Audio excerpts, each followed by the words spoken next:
안녕하세요. 홍순정 목사입니다. 하루 동안 평안하셨죠? 그동안 매일 묵상 말씀에 대해 하루하루 어떤 말씀을 나눌까 고민이 많았습니다. 이런 고민 저런 고민하다가 다음과 같은 아이디어가 하나 생각이 났는데요. 그것은 아무렇지 않은 교회를 위해 하고 싶었던 것이었습니다. 다름 아니라 우리 교인들에게 기독교인들이 무엇을 믿고 살아가는지, 다시 말해 우리가 믿고 있는 것은 무엇이고 그 진리의 체계를 어떻게 세울 수 있는지에 대해 정리해서 가르쳐 주는 것이었습니다. 물론 틈틈이 이 부분을 성경 공부 시간에 가르쳐 왔지만 늘 부족한 마음이 제게 있었습니다. 그런데 하나님께서 제게 또 우리 교회에 요즘 귀한 시간을 주셨다고 생각합니다. 코로나 현상으로 주일 예배를 예배당에서 드릴 수 없게 되었기에 저는 고민하다가 이런 때일수록 오히려 우리의 신앙을 세울 좋은 기회를 삼고 매일매일 여러분들을 만나 성경을 묵상해 보자는 생각을 하게 된 것입니다. 그리고 일주일 정도 교회에 대한 신학적 용어 정리가 필요해 보여서 그동안 매일 묵상으로 교회에 대해서 다뤘고, 오늘부터는 우리 기독교인들이 믿는 진리가 무엇인지, 그 내용이 무엇인지 앞으로 체계적으로 다루려고 합니다. 진리의 체계를 배우는 데 있어서는 제가 볼 때는 웨스트민스터 소교리 문답만큼 적절한 것이 없다 생각하게 됩니다. 사실 이 소교리 문답은 전부터 우리 교회에서 가르치고 싶어 했던 것인데 하나님께서 지금 이 기간 동안 잘 준비하라고 하신 것 같아 최선을 다해 준비하고 있습니다. 그리고 앞으로 매일같이 웨스트민스터 소교리 문답의 질문들을 생각해 보면서 우리 진리 체계를 배워가고자 하는데요. 1번부터 107번까지 하루하루 살펴볼 때 여러분 잘 따라오시면서 함께 배워갔으면 좋겠습니다. 한편으로 여러분들에게 좀 부탁이 있습니다. 뭐냐면 아이디어 공모입니다. 제가 이 썸네일을 만들고 있는데 적절한 타이틀이 잘 생각이 나지 않았습니다. 그래서 제가 임시 방편으로 만든 것은 내 신앙을 세우는 7분 웨스트민스터 소규의 문답 이렇게 써 있는데요. 제가 볼 때는 아무래도 제 마음에 들지 않은 것 같아요. 만족스럽지 않습니다. 그래서 여러분들이 그 좋은 그 문구가 있으면 제게 말씀해 주시면 제가 그 여러분들의 아이디어를 적극적으로 수용하도록 하겠습니다. 오늘은 첫 번째 질문으로 인간의 제일 되는 목적이 무엇인가 함께 살펴보고자 합니다. 제가 이쁜 강아지, 두 강아지 사진을 가져왔는데요. 한 강아지는 고민을 하는 것 같고 한 강아지는 아무 생각이 없어 보입니다. 한 강아지가 고민합니다. 걔는 왜 사는 것일까? 다른 강아지는 또 아무 생각이 없어 보이고요. 여러분, 강아지도 다른 동물도 하나님의 창조 작품으로 너무 이쁘고 귀엽지만 사실 강아지에게는 사유하는 능력이 없습니다. 오직 하나님의 형상을 닮은 인간만이 사유할 수 있는 것이죠. 강아지 및 다른 동물들은 본능적인 사고는 할 수 있을지 몰라도 세상은 어디로부터 왔는지, 왜 살아야 되는지, 살아가는 목적이 무엇인지, 또 어떻게 살아야 잘 산 인생인지에 대해 사유함이 없는 것입니다. 어떤 고양이가 쥐 두 마리를 죽였습니다. 하나는 엄마 쥐였고 하나는 아들 쥐였습니다. 그런데 고양이가 두 마리를 죽인 뒤 왜 그런 행동을 했는지 자책하며 괴로워하지 않습니다. 왜냐하면 동물들에게는 양심이 없기 때문입니다. 양심은 하나님이 오직 인간에게만 주신 선물이기 때문입니다. 인간에게 양심이 있어서 사유할 수도 있고 선과 악을 분별할 수도 있고 악을 행하면 괴로워할 수도 있는 것입니다. 여러분, 저는 오늘 로댕의 그림을 가져왔습니다. 그의 유명한 걸작품 생각하는 사람 동상입니다. 여러분, 사실 생각하는 사람 이 동상은 처음에는 독립적인 조각상이 아니었습니다. 로댕이 그의 전생의 기간 동안 최고의 작품으로 만들었던 이 동상은 지옥문, 그의 작품 지옥문의 일부였던 것입니다. 보이는 그림이 바로 지옥문인데요. 이 지옥문은 크기가 어마어마합니다. 크기가 높이로 6m가 되고 또 넓이는 4m 정도 된다고 합니다. 이 작품은 지옥의 문, 로댕이 만들었던 작품은 커다란 작품으로 현재는 파리 로댕 미술관에 소장이 되어 있기도 합니다. 이 작품이 어떻게 만들어졌냐면 1880년 프랑스 정부가 이 새로 건립하기로 한 장식 미술관의 출입문을 계획하고 있었는데 그것을 로댕에게 의뢰하게 된 것이죠. 그런데 로댕은 평소 단테의 신곡을 읽고 있었기에 단테의 신곡 중 지옥편을 조각의 주제로 삼아 이 지옥의 문을 만든 것입니다. 이 지옥의 문 내용은 단테의 신곡 중 단테와 베르길리스가 지옥을 방문하며 처절한 고통 속에서 괴로워하는 사람들을 목격한다는 그런 내용입니다. 여러분, 로댕에 생각하는 사람은 지금 여기 상층부에 조그만 동상 보이시죠? 그 동상에 있는 것을 나중에 독립적으로 사용하게 된 것입니다. 로댕에 생각하는 사람은 지옥문 앞에서 이야기하고 싶어하는 원래의 의미에서 벗어나 관람자가 자유롭게 생각하는 열린 해석으로 나중에는 남게 된 것입니다. 그럼 여러분, 이제 조각가 로댕에 대해서 잠시 한번 생각해 보겠습니다. 로댕은 천재적인 작가였지만 그의 첫 작품 청동의 시대가 너무너무 탁월하게 만들어져서 일부의 사람으로 이 모델의 석고를 씌워 만들었는 거 아니냐라는 모함을 받으면서 한때는 고초를 겪기도 했습니다. 로댕은 무명 시절에 이탈리아 피렌체를 여행하면서 르네상스 작가들에게 큰 영향을 받기도 했습니다. 그중 대표적으로 미켈란젤로의 작품들은 그의 인생에 결정적인 영향을 미치기도 합니다. 사실 그의 최고의 작품 생각하는 사람은 미켈란젤로의 여러 작품에서 영향을 받았는데 그중 하나가 로렌츠 메디치의 일 펜세로소입니다. 지금 보이는 사진인데요. 이 미켈란젤로의 작품을 보면서 감명도 받고 또 여러 가지 아이디어도 따오게 된 것입니다. 또 하나, 시스타 성당에 있는 천장 벽화, 예레미야 선지자. 지금 그림 보이시죠? 이 선지자도 골똘히 고심하며 사색하고 있는 것 같아 보입니다. 그리고 또 가장 크게 영향을 받은 것은 뭐니 뭐니 해도 미켈란젤로의 작품 최후의 심판입니다.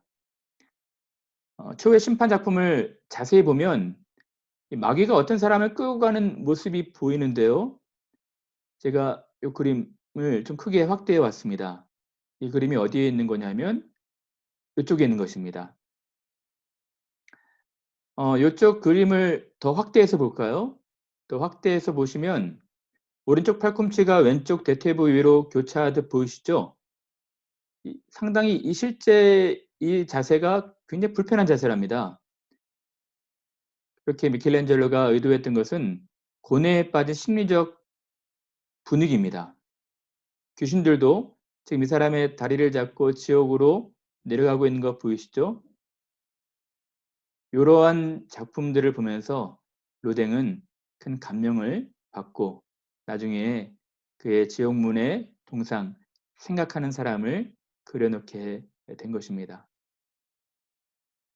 미켈란젤로는 르네상스의 대표적인 작가라 말할 수도 있습니다. 또 로댕은 미켈란젤로뿐만 아니라 단테에게도 큰 영향을 받는데요. 단테의 신곡, 그 중에서도 지옥편을 읽고 나중에 박물관 입구 건축물 의뢰가 들어왔을 때 이 지옥 문을 만들게 되는 것입니다. 나중에 우리 한인교회 북클럽에서 이 단테의 신곡 같이 읽는 시간이 있었으면 좋겠습니다. 이것이 로댕의 작품 지옥의 문인데요. 지옥의 문을 자세히 보시면 지옥문 맨 이 꼭대기에 세 명의 사람이 보일 것입니다. 이들은 아담이라고도 하고 또 어떤 분들은 악령들이라 말하기도 하는데 이 세 사람이 공이 손가락으로 무엇을 가리키고 있는 것 보이시죠? 이 가리키고 있는 것이 바로 밑에 있는 문구라고 말하는 분들이 있습니다. 원래는 이 지옥문 바로 위에 문패가 있어야 되는데요.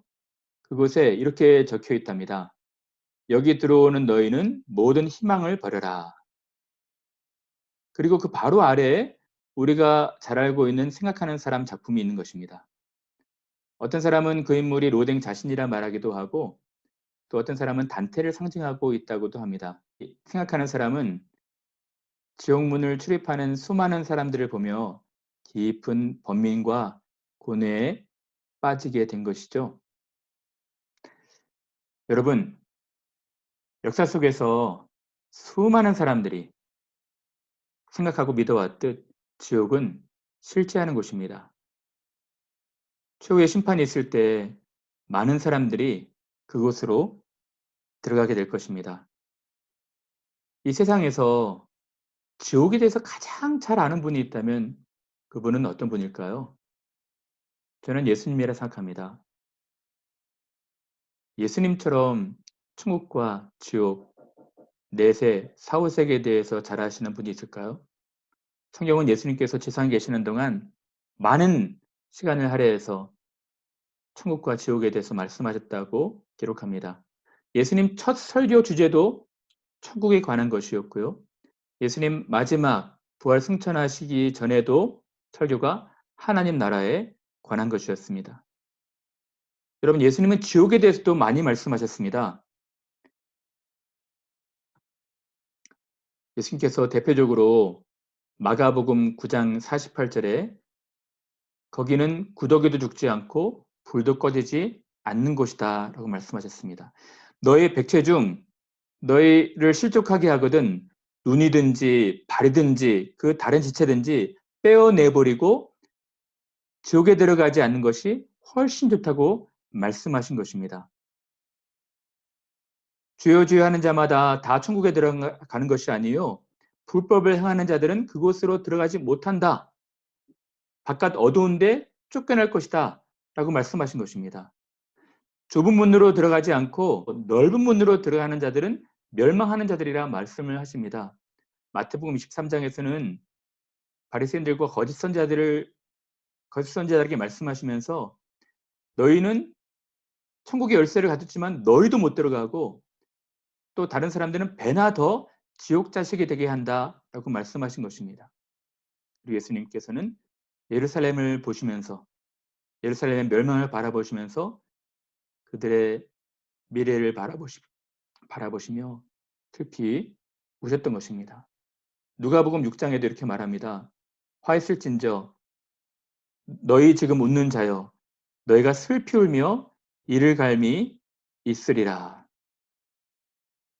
사랑 여러분, 어떤 분들은 지옥이 고통스러울 것이라 예상하면서 육체적 고통에 대해서 생각합니다.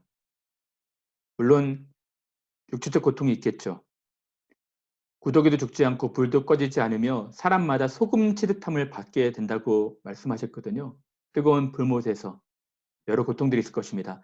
그러나 육체적 고통은 정신적 고통에 비하면 아무것도 아닐 것입니다. 정신적 고통이라면 무엇일까요? 여러분, 이 세상은 한 번 실수를 하거나 잘못을 하게 되면 다시 기회가 주어집니다. 예를 들어 대학에 진학하지 못하면 재수를 하면 되고 그때도 성공하지 못하면 또 한 번 기회를 노리면 됩니다. 소망이 있거든요. 그러나 여러분, 지옥은 한 번 들어가면 다시 나올 수 없는 것입니다. 10년이 아니고 100년이 아니고 1000년이 아니고 억만 년이 아니고 영원토록 살아가는 곳입니다. 여러분, 영원토록 살아가면서 내가 이 세상에 살았을 때 그때 하나님 믿었을 걸. 그때 예수님 믿었을 걸. 그때 전도하는 사람들의 말을 들었을 걸. 한 후회가 생기지 않겠습니까? 그곳에서 다시 소망이 없는 곳에서 슬피 울며 이를 갈미 있게 될 것입니다. 오늘 단테의 작품 지옥문에 있는 문구가 얘기하듯 여기에 들어오는 자 모든 희망을 버리라는 것입니다. 정말 심각한 고통은 정신적 고통일 것입니다. 고통도 영원하고 희망이 없는 것도 영원한 것입니다. 사랑하는 여러분, 저는 이 단테의 지옥문을 제대로 감상하기 위해서는 멀리서 바라보는 것이 아니라 바로 이 지옥문 밑에서 그 위를 쳐다보는 것이라 생각합니다. 위를 쳐다보면 마치 로댕의 작품 생각하는 사람이 아래를 바라보며 이렇게 말하는 것 같아 보입니다. 여기에 들어오는 자 모든 희망을 버려라. 여러분 섬뜩하지 않습니까? 이것이 로댕이 의도했던 원래의 의미라고 저는 생각합니다. 그가 무슨 생각을 하고 있는 것일까요? 아무런 평강이 없는 지옥에 희망이 없는 그곳에 들어가는 자들에 대한 연민의 정으로 불쌍하게 생각하고 있는 듯합니다. 여기에 들어오는 자 모든 희망을 버려라. 여러분, 우리는 오늘 인간의 제일되는 목적에 대해서 생각해 보았습니다. 성경은 인생이 짧다고 합니다.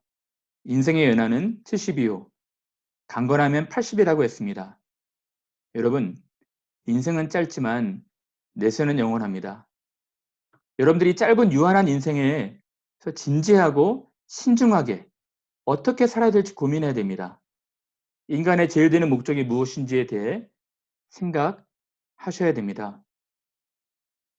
여러분, 코로나19 전염병으로 많은 사람들이 생명을 잃고 사망하고 있습니다. 조금 전에 확인한 바로는 전 세계 확진자가 53만 명이고 사망자는 12만 4천 명에 육박했다고 합니다.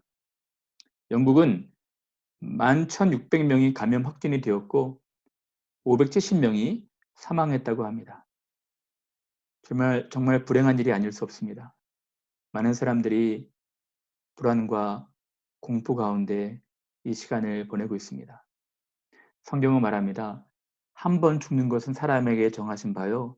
그 이후에는 심판이 있을 것이다. 사랑하는 여러분, 저는 여러분들이 오늘이라 일컫는 은혜받을 만한 때요 구원의 날에 진지하게 인간이 왜 살아가야 되는지, 인간이 사는 목적이 무엇인지, 어떤 인생이 잘 산 인생인지, 하나님의 나라에 들어가기 전에 내가 준비해야 될 것이 무엇인지 돌아보고 생각하는 시간이 되었으면 합니다.